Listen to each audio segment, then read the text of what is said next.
is the quality of your life is directly related to the quality of your communication. The quality of your life is the quality of your communication, period. The quality of your life is the quality of your communication.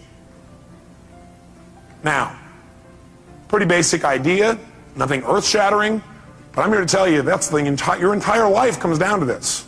The quality of your entire life comes down to the quality of how you communicate. With whom? No. With whom first do you think it determines how you... That's right. The quality of your life starts with the quality of how you communicate to yourself. That's where it all starts. How you feel is not based on the environment. Is it based, like how you feel, is that determined based on like whether or not you have lots of money? Yes or no? I got a little mixed reaction on that one. They go, well, no, it's not. No, absolutely not. No. How's that for incongruent communication from a lot of you, right? Okay, some of you have a little mixed feelings about this, don't you?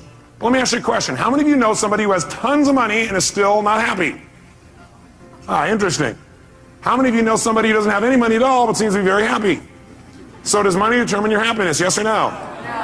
How many know if you had lots of money, though, you'd be happy? You're different. Okay. If I had your money, I'd be happy. No problem. Give me your money and we'll try, okay?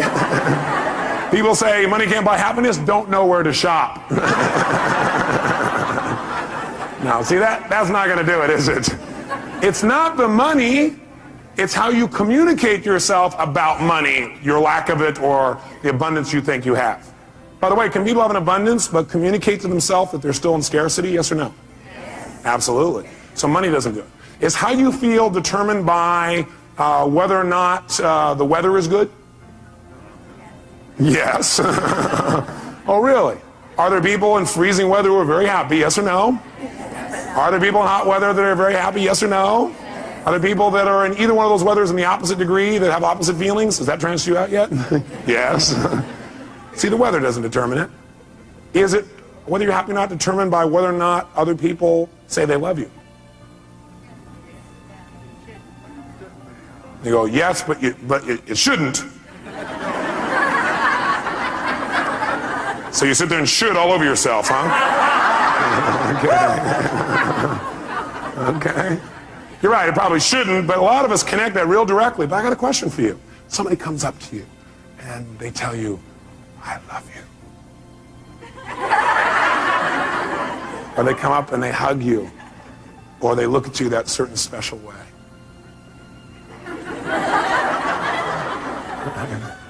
Or they kiss you passionately, and you have these feelings inside. You begin to come to attention, gentlemen.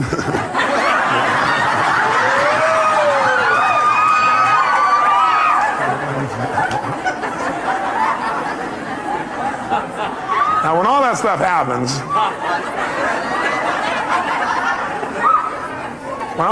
happens, my question for you is, what made all that happen? Was it really the kiss that did it? Yes, sir. No, I don't think so. If that's true, kissing your dog would get you excited. It wasn't a kiss. It was the meaning you associated to that particular moment when tissue touched tissue in that unique way. That's really it, isn't it? It isn't actually... Yes! It isn't actually the event itself, is it? It is rather what we communicated to ourselves about that event. Somebody hugs you and you feel good. Do they make you feel good, yes or no? No, what makes you feel good is you've got a set of rules inside your head that say if somebody touches me quite like this, they look like that, sound, smell, feel like this, then I get to say, ooh. Okay. And so you say, okay, it's time to feel good, and your brain goes, and you start feeling good. Right? So the bottom line is we determine how we feel by the way we communicate to ourselves, by the meaning that we communicate about a situation. See, it's not the event that determines how we feel. It's the meaning that we associate to the event that determines how we feel. And that meaning is something we create and we communicate to ourselves.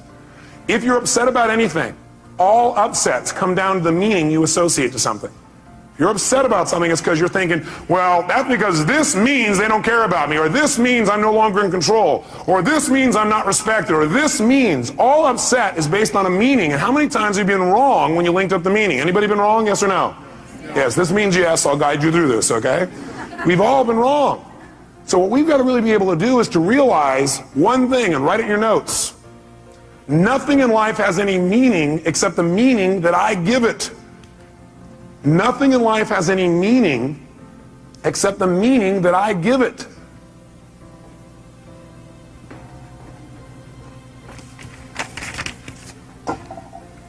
Nothing in life has any meaning except the meaning that I give it. You're the one that puts the label on what things mean. And the last time you were with me, I gave you a phrase when we talked about transformational vocabulary. If you recall, transformational vocabulary is the idea that we get all these pictures and sounds and feelings and sensations start to come in our body, but we don't know what it means till we put a label on it. So you get all these things and they feel uncomfortable, they feel kind of painful, and you call that humiliation. Will that intensify the feeling more than if you say, you know, I'm a little frustrated? Yes or no? You better believe it. The label we put on our experience becomes our experience. And we are the person doing the labeling. Now, granted, I'll agree that most of us are on automatic pilot.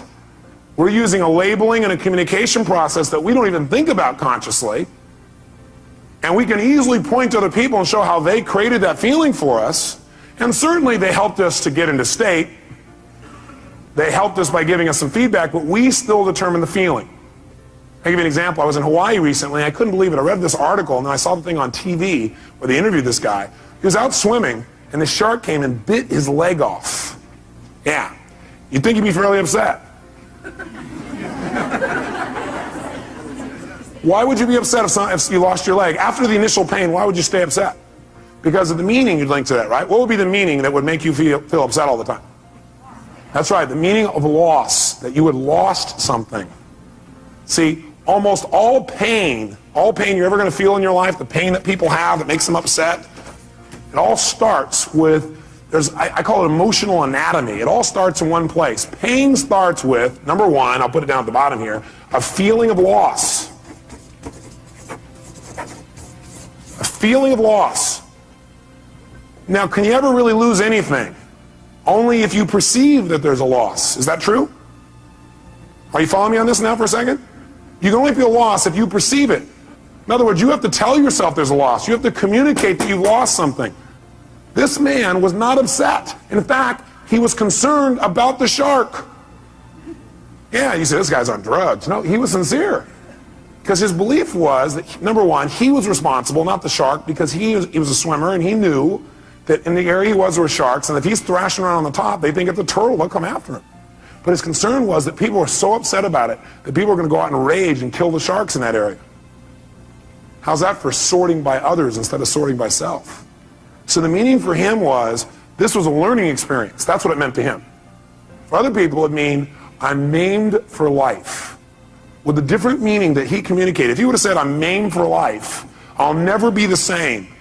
You know, I can never accomplish anything. A woman will never be attracted to me. I'll be a gimp for the rest of my life. If he would have linked those meanings, do you think he would have been in the same state, yes or no? No way. By the way, maybe this is temporary, right? I don't know. I don't know this guy. I'm not going to be around a long time to meet him. But I can tell you for years what I've done is interview people who are absolutely what I think are spiritual masters. What I mean by spiritual masters is not flying to the east and meeting somebody who sits and meditates. I mean somebody who doesn't have the use of their legs or their arms and lives in absolute joy and is totally loving and tries to figure out how to contribute to other people. To me, that's a spiritual master. And I'll tell you what, there's tons of them. And they're my friends now because I go to learn from them. You know what I find out?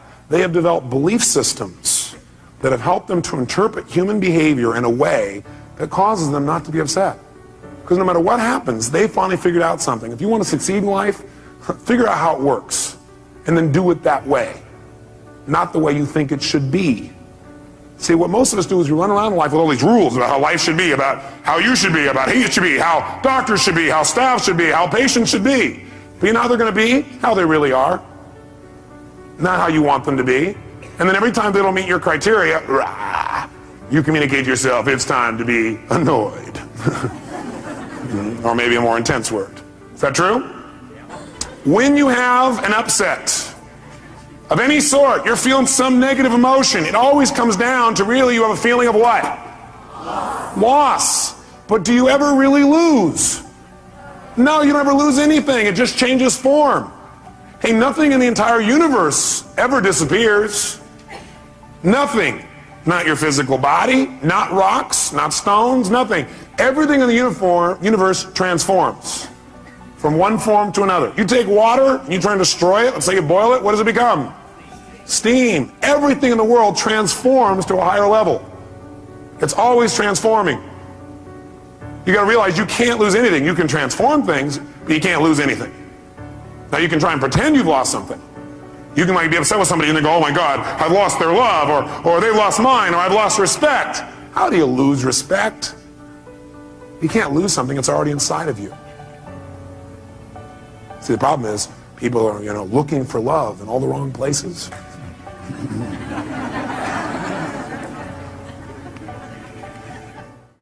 Love is not something you have to go looking for when it's where you come from. A friend of mine said that, Michael Hadley. I thought, wow, what a great thing to remember. Love is not something you have to go looking for when it's where you come from.